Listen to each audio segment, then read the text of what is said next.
How much do you know about the air you breathe? How are you balancing exposure to poor indoor air quality in your home and exposure to the COVID-19 virus outside of your home? Group 1 chose residential indoor air quality as our public health threat. Our members are Cassidy Segura-Klaus, Justice Innes, Taya Grimes, and Kristen Gorbacher. A year and a half and 31 million cases later, the end of the COVID-19 pandemic is in sight. People are being vaccinated in record numbers. Businesses are reopening to the public, and mask mandates are being lifted. The public is beginning to envision a return to normalcy, but it will be a new normal with its own unique public health issues that must be addressed. This new normal will involve people spending an ever-increasing amount of time at the place they call home. Pre-pandemic, people spent 67% of their time inside their own home. With more people working and going to school from their living room after the pandemic is over, residential air quality is more important now than ever. With the home playing an increasing role in American life, the dangers present there are exacerbated. Airborne particles, household odors and gases, volatile organic compounds, and microorganisms present marked dangers to those inside the home. Poor residential indoor air quality can be caused by any number of common pollutants. The most common and most dangerous include carbon monoxide, mold, and dust caused by environmental pollutants. Each creates its own environmental hazards and requires unique solutions. Indoor mold thrives in places where there is warmth and moisture exposure, such as attics, foundations, and wood or carpet below leaks, even drywall near air conditioner condensation lines. One of the reasons mold exposure is so dangerous is that it's so easily missed. Blood tests are unable to discover if a person has been exposed to mold. When exposed to indoor mold, residents may begin to experience symptoms such as sore throat, runny nose, or coughing, asthma, respiratory infections, allergic rhinitis, bronchitis, and eczema. Studies have found that mold exposure has pronounced effects on those with pre-existing health conditions. Carbon monoxide, one of the deadliest sources of common poor residential indoor air quality, is a colorless, odorless, and tasteless gas emitted from the burning of certain types of fuel such as gasoline, wood, and kerosene. Unintentional carbon monoxide poisoning kills approximately 430 Americans a year and hospitalizes approximately 50,000 more. When exposed to carbon monoxide, humans begin to experience common flu-like symptoms: headaches, shortness of breath, nausea or vomiting, loss of consciousness, and other various symptoms. Many of these symptoms are strikingly similar and easily self-misdiagnosed as COVID-19, leading some people to potentially quarantine in the most dangerous place for them to be. Two environmental pollutants commonly found in homes are lead and asbestos. Lead paint and asbestos fibers were common building materials in homes built before 1978. Asbestos and lead particles in soil are most commonly found in areas with a history of heavy industry. Lead affects practically all systems within the body.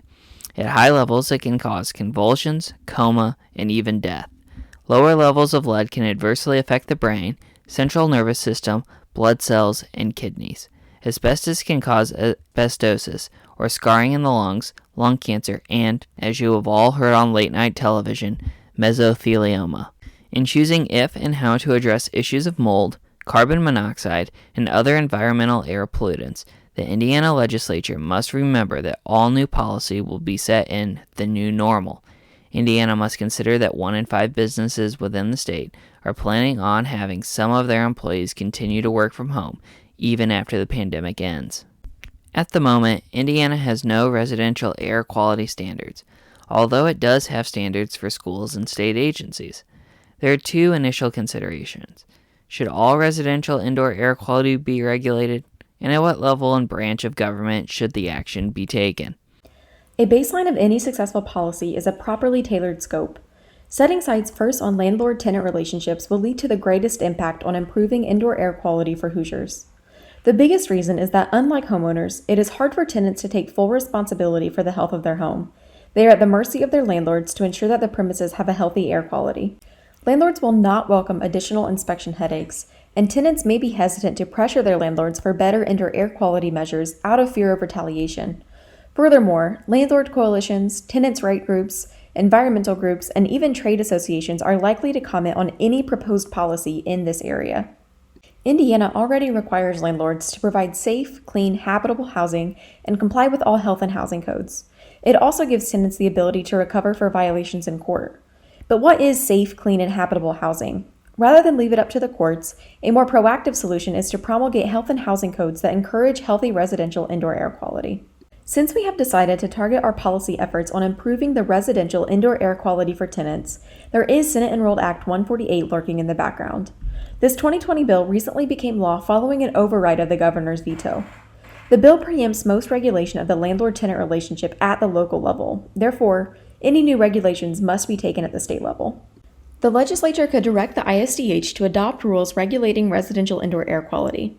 This would include a reporting, inspection, and enforcement program, setting standards, and specific anti-retaliation provisions with fines for landlords who violate any of the new rules.